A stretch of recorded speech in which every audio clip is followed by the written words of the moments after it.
사사기 19장. 이스라엘의 왕이 없던 때에 한 레위 남자가 에브라임의 산골에 들어가서 살고 있었다. 그는 유다 땅의 베들레헴에서 한 여자를 첩으로 데려왔다. 그러나 무슨 일로 화가 난 그 여자는 그를 떠나 유다 땅의 베들레헴에 있는 자기 친정집으로 돌아가서 넉 달 동안이나 머물러 있었다. 그래서 그 남편은 그 여자의 마음을 달래서 데려오려고 자기의 종과 함께 나귀 2마리를 끌어내어 길을 떠났다. 그 여자가 그를 자기 아버지의 집으로 데리고 들어가자 그 젊은 여자의 아버지가 그를 보고 기쁘게 맞이하였다. 그의 장인 곧 그 젊은 여자의 아버지가 그를 붙들므로 그는 사흘 동안 함께 지내며 먹고 마시면서 거기에 머물러 있었다. 나흘째 되는 날 그가 아침 일찍 깨어 떠나려고 일어서니 그 젊은 여자의 아버지가 사위에게 말하였다. 빵을 좀 더 먹고서 속이 든든해지거든 떠나게. 그래서 그들 2사람은 또 앉아서 함께 먹고 마셨다. 그 젊은 여자의 아버지가 사위에게 말하였다. 부디 오늘 하룻밤 더 여기서 묵으면서 기분 좋게 쉬게. 그 사람은 일어나 가려고 하였으나 그의 장인이 권하여 다시 거기에서 하룻밤을 묵었다. 닷새째 되는 날 아침에 그가 일찍 일어나 떠나려고 하니 그 젊은 여자의 아버지가 권하였다. 우선 속이 든든해지도록 무얼 좀 먹고 쉬었다가 한낮을 피하여 천천히 떠나게. 그들 둘은 또 음식을 먹었다. 그 사람이 일어나 자기의 첩과 종을 데리고 떠나려고 하니 그의 장인인 그 젊은 여자의 아버지가 그에게 권하였다. 자, 오늘은 이미 날이 저물어 가니 하룻밤만 더 묵어가게. 이제 날이 저물었으니 여기서 머물면서 기분 좋게 쉬고 내일 아침 일찍 일어나서 길을 떠나 자네의 집으로 가게. 그러나 그 사람은 하룻밤을 더 묵을 생각이 없어서 일어나서 나귀 2마리의 안장을 지우고 첩과 함께 길을 떠나 여부스의 맞은쪽에 이르렀다. 여부스는 곧 예루살렘이다.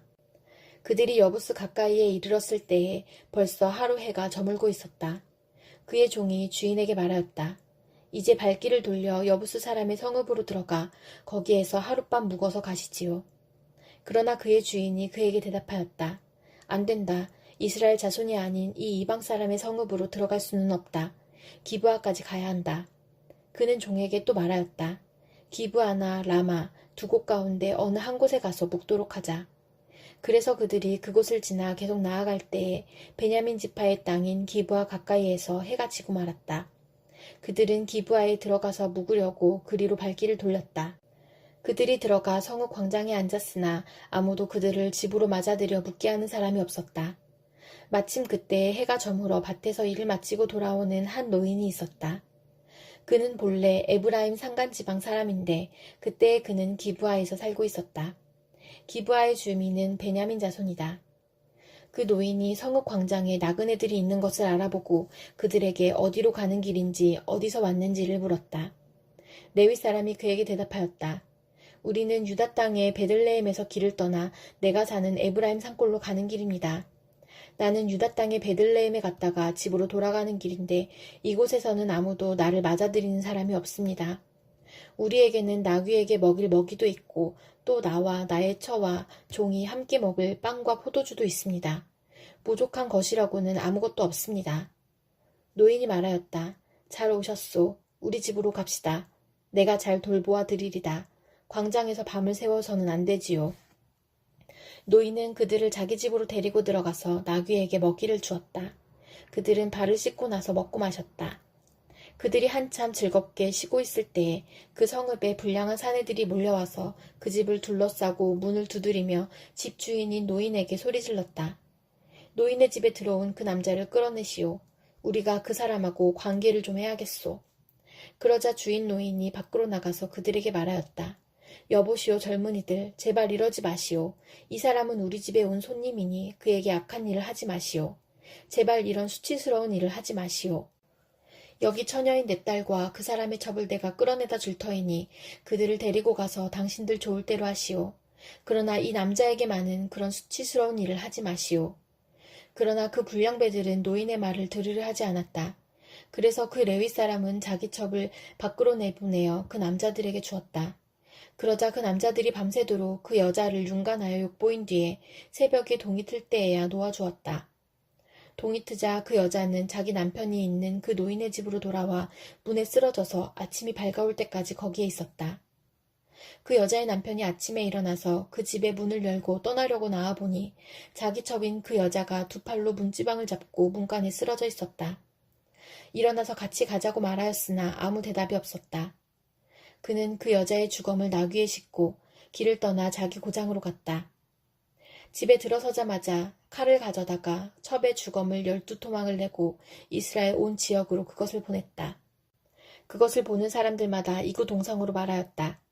이스라엘 자손이 이집트에서 나온 날부터 오늘까지 이런 일은 일어난 적도 없고 또 본 일도 없다.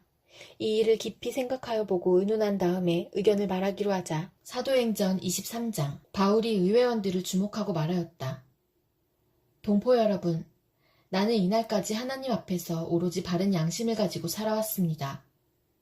이 말을 듣고 대제사장 아나니아가 곁에 서 있는 사람들에게 바울의 입을 치라고 명령하였다. 그러자 바울이 그에게 말하였다. 회칠한 벽이여, 하나님께서 당신을 치실 것이요. 당신이 율법대로 나를 재판한다고 거기에 앉아 있으면서 도리어 율법을 거슬러서 나를 치라고 명령하시오. 곁에 서 있는 사람들이 말하였다. 그대가 하나님의 대제사장을 모욕하오? 바울이 말하였다. 동포 여러분, 나는 그가 대제사장인 줄 몰랐소. 성경에 기록하기를 너의 백성의 지도자를 욕하지 말아라 하였소. 그런데 바울이 그들의 한 부분은 사두개파 사람이요 한 부분은 바리새파 사람인 것을 알고서 의회에서 큰 소리로 말하였다. 동포 여러분, 나는 바리새파 사람이요 바리새파 사람의 아들입니다. 나는 지금 죽은 사람들이 부활할 것이라는 소망 때문에 재판을 받고 있습니다. 바울이 이렇게 말하니 바리새파 사람과 사두개파 사람 사이에 다툼이 생겨서 회중이 나뉘었다. 사두개파 사람은 부활도 천사도 영도 없다고 하는데 바리새파 사람은 그것을 다 인정하기 때문이다. 그래서 큰 소동이 일어났다.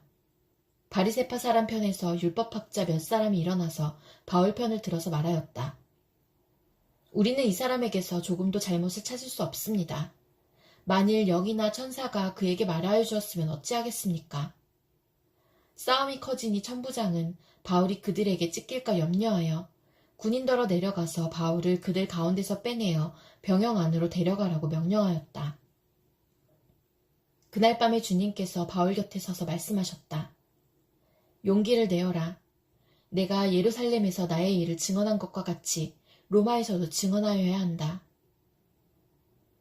날이 새니 유대 사람들이 모이하여 바울을 죽이기 전에는 먹지도 마시지도 않겠다고 맹세하였다.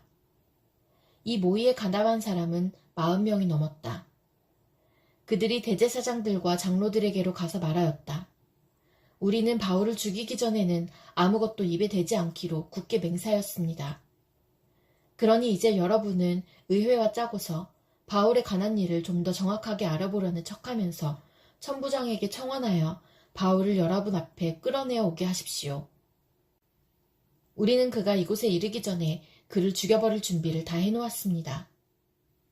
그런데 바울의 누이의 아들이 이 음모를 듣고 서둘러 가서 병영으로 들어가 바울에게 그 사실을 일러주었다. 그래서 바울은 백부장 가운데 한 사람을 불러놓고 말하였다. 이 청년을 천부장에게 인도해 주십시오. 그에게 전할 말이 있습니다. 백부장이 그를 데리고 천부장에게로 가서 말하였다. 죄수 바울이 나를 불러서 이 청년이 대장님께 들을 말씀이 있다고 하면서 데려가 달라고 부탁해서 데려왔습니다. 천부장이 청년의 손을 잡고 아무도 없는 데로 데리고 가서 물어보았다. 내게 전할 말이 무엇이냐? 그가 대답하였다. 유대 사람들이 바울에 관해서 좀 더 정확하게 캐물어보려는 척하면서 내일 그를 의회로 끌어내어 오게 해달라고 대장님께 청하기로 뜻을 모았습니다. 그러니 대장님은 그들의 말에 넘어가지 마십시오.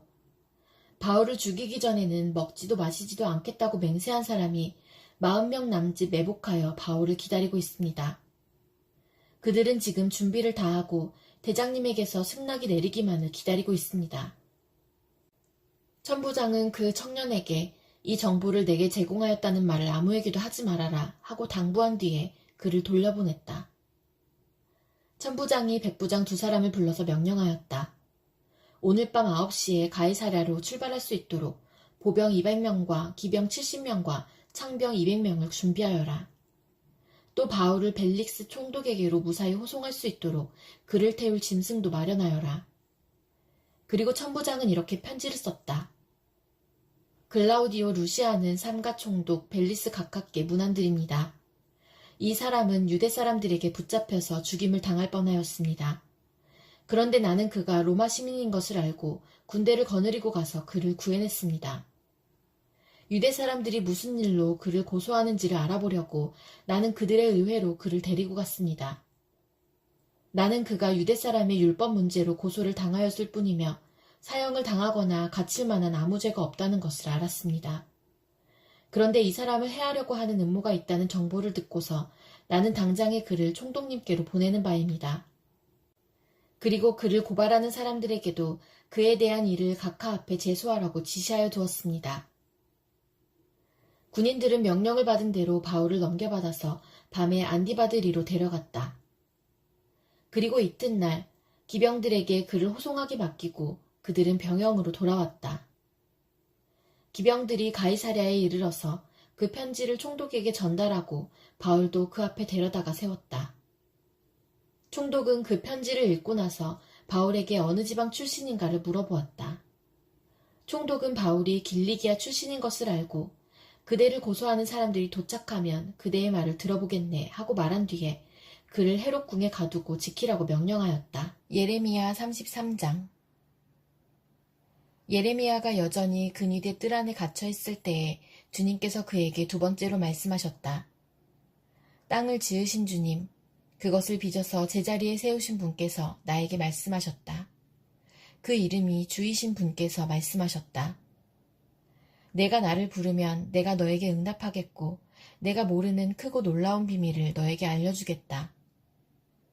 바빌로니아 사람들이 흙 언덕을 쌓고 쳐들어와 무너뜨린 이 도성과 도성 안의 건물들과 유다 왕궁들을 두고 나 주 이스라엘의 하나님이 말한다. 유다가 뭉쳐서 바빌로니아 사람들과 대항하여 전쟁을 감행하였지만 마침내 나는 이 도성을 나의 분노와 노여움으로 죽은 사람들의 시체로 가득히 채웠다. 나는 그들의 모든 죄악 때문에 이 도성을 외면하였다. 그러나 보아라, 내가 이 도성을 치료하여 낫게 하겠고 그 주민을 고쳐주고 그들이 평화와 참된 안전을 마음껏 누리게 하여 주겠다. 내가 유다의 포로와 이스라엘의 포로를 돌아오게 하여 그들을 옛날과 같이 다시 회복시켜 놓겠다. 나는 그들이 나에게 지은 모든 죄악에서 그들을 깨끗이 씻어주고 그들이 나를 거역하여 저지른 그 모든 죄를 용서하여 주겠다. 그러면 세상 만민이 내가 예루살렘에서 베푼 모든 복된 일들을 듣게 될 것이며 예루살렘은 나에게 기쁨과 찬양과 영광을 돌리는 이름이 될 것이다. 그리고 내가 이 도성에 베풀어준 모든 복된 일과 평화를 듣고 온 세계가 놀라며 떨 것이다. 나 주가 말한다.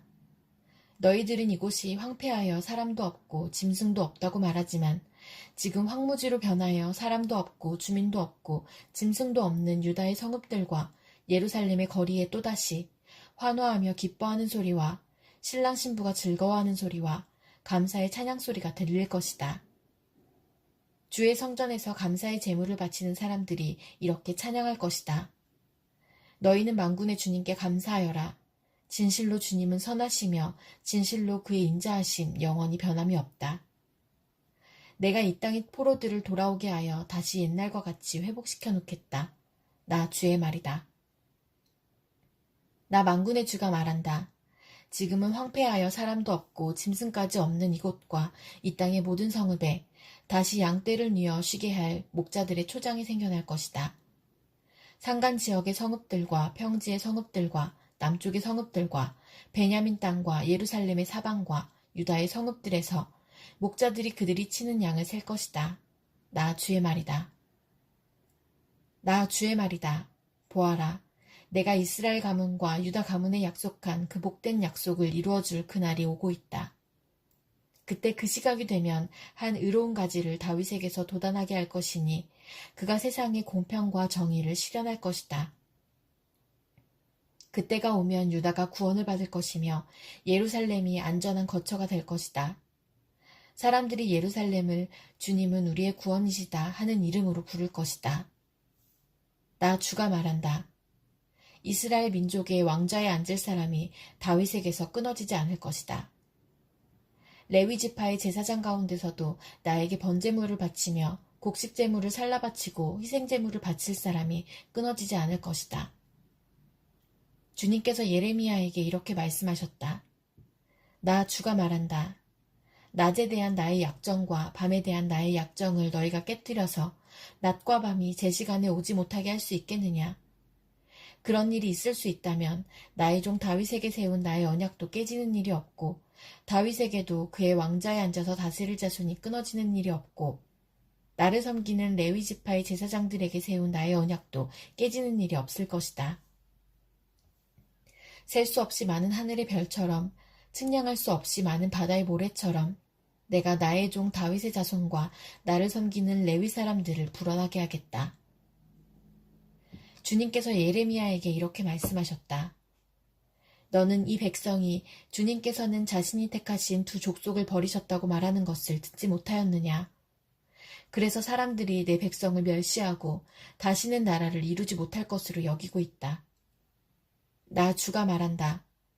나의 주야의 약정이 흔들릴 수 없고 하늘과 땅의 법칙들이 무너질 수 없는 것과 마찬가지로 야곱의 자손과 나의 종 다윗의 자손도 내가 절대로 버리지 않을 것이며 아브라함과 이삭과 야곱의 자손을 다스릴 통치자들을 다윗의 자손들 가운데서 세우는 나의 일도 그치지 않을 것이다.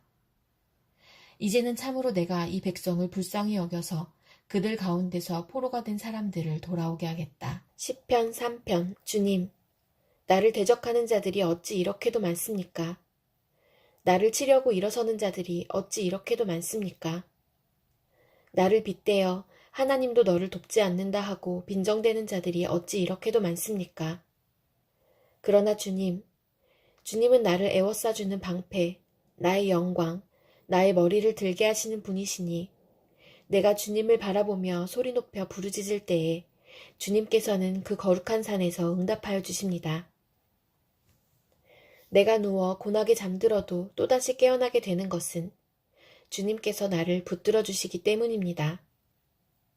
나를 대적하여 사방에 진을 친 자들이 천만대군이라 하여도 나는 두려워하지 않으렵니다. 주님, 일어나십시오. 나의 하나님, 이 몸을 구원해 주십시오. 아, 주님께서 내 모든 원수들의 뺨을 치시고 악인들의 일을 부러뜨리셨습니다. 구원은 주님께만 있습니다. 주님의 백성에게 복을 내려주십시오. 시편 4편. 의로우신 나의 하나님, 내가 부르짖을 때에 응답하여 주십시오. 내가 공궁에 빠졌을 때에 나를 막다른 길목에서 벗어나게 해주십시오. 나에게 은혜를 베푸시고 나의 기도를 들어주십시오. 너희 높은 자들아, 언제까지 내 영광을 욕되게 하려느냐? 언제까지 헛된 일을 좋아하며 거짓신을 섬기겠느냐? 주님께서는 주님께 헌신하는 사람을 각별히 돌보심을 기억하여라. 주님께서는 내가 부르짖을 때에 들어주신다. 너희는 분노하여도 죄짓지 말아라. 잠자리에 누워 마음 깊이 반성하면서 눈물을 흘려라. 올바른 제사를 드리고 주님을 의지하여라. 주님, 우리에게 큰 복을 내려주십시오. 누가 우리에게 좋은 일을 보여줄 수 있을까 하며 불평하는 사람이 많이 있습니다. 그러나 주님의 환한 얼굴을 우리에게 비춰주십시오. 주님께서 내 마음에 안겨주신 기쁨은 햇곡식과 새 포도주가 풍성할 때 누리는 기쁨보다 더 큽니다. 내가 편히 눕거나 잠드는 것도 주님께서 나를 평안히 쉬게 하여 주시기 때문입니다.